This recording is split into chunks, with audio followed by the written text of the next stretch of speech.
How's it going, everybody? I'm Danny Sent, and welcome back to the third installment of Organizational Democracy for Dummies, Middle Manager Edition. Meet my nephew, Peter Anticipation.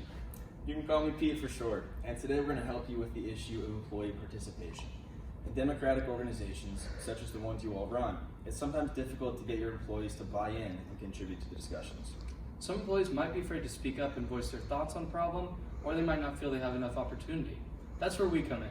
Our goal in this video is to change the way your employees participate by encouraging them to speak up and giving them ample opportunity to give feedback on company matters.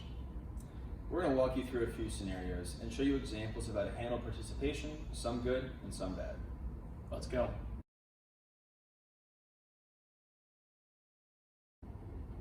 Hey guys, I need some feedback on my new plan with the TCU account. I'm gonna need 5 ideas from each of you. Put them on my desk by the end of the day. If you don't get it done, you're fired, but so, I don't know, figure it out. While we're at it, also no lunch break for anybody until you have at least 2 points of feedback, so get that done. But yeah, like I said, put it on my desk.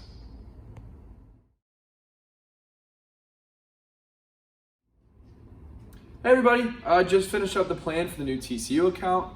Would love to get some feedback from all of you on it. So in the next couple days, give or take, if you could let me know what your thoughts and ideas on it, that'd be great. I would really appreciate it. Come into my office whenever. Let me know what you think. We can talk it over. I'll even throw in an extra vacation day to anyone who can actually give some really good feedback. Thanks, y'all. We just showed you 2 ways to try and get feedback from your employees, one good and one bad. It can be difficult to get them to participate and give feedback without forcing it. This is sometimes referred to as the paradox of design, where grassroots participation is imposed or mandated from the top. This happens when companies say, hey, we want to give democratic and good feedback from our employees, and so now you're being forced to give feedback, which is inherently undemocratic. It's difficult to work around this, but one possible solution is to just encourage and incentivize feedback without actually requiring it. And don't be afraid to let your employees know that you're trying to be democratic by giving them the chance to voice their ideas about a plan. Let's take a look at another paradox of participation and see which scenario you think is more democratic. How's it going, everybody? I thought I should let you know that as of today, we are instituting a new policy that requires you all to have a mandatory idea brainstorming time every Friday from 2 to 4:45 as a result of corporate's new organizational democracy initiative. Please have all of your work done before the mandatory participation time. Thank you.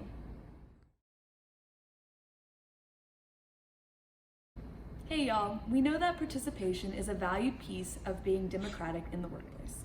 So I'm instituting an open door policy where you can come and talk to me whenever.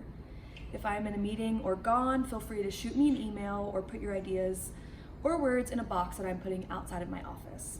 I will read these every morning before you all start work.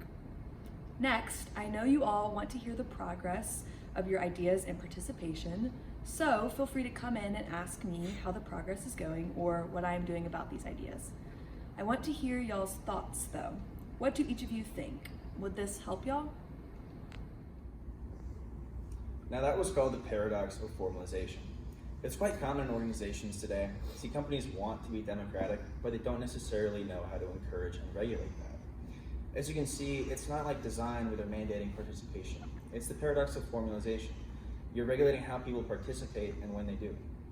That's right, Pete. It can be really hard to find the balance between spontaneity and regulation with active participation.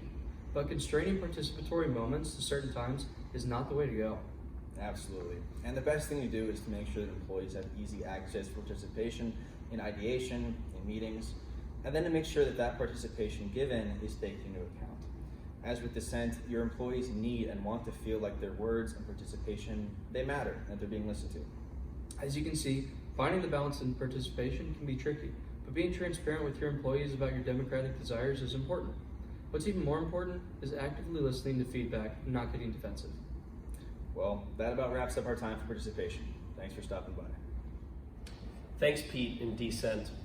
Well, folks, that's the end of this series, Organizational Democracy for Dummies, Middle Manager Edition. Now, let's do a quick review of what we learned today. First, we learned that communication is vital to a democratic workplace, and as managers, we have to make sure that employees have ample opportunity to express thoughts and ideas. Next, we learned that fostering dissent is vital to a healthy workplace. And lastly, we learned that we have to actively encourage them to speak up and give feedback on company matters. Thank you for watching our series today, and we hope that we have given you some tools to be successful as middle managers. Thanks.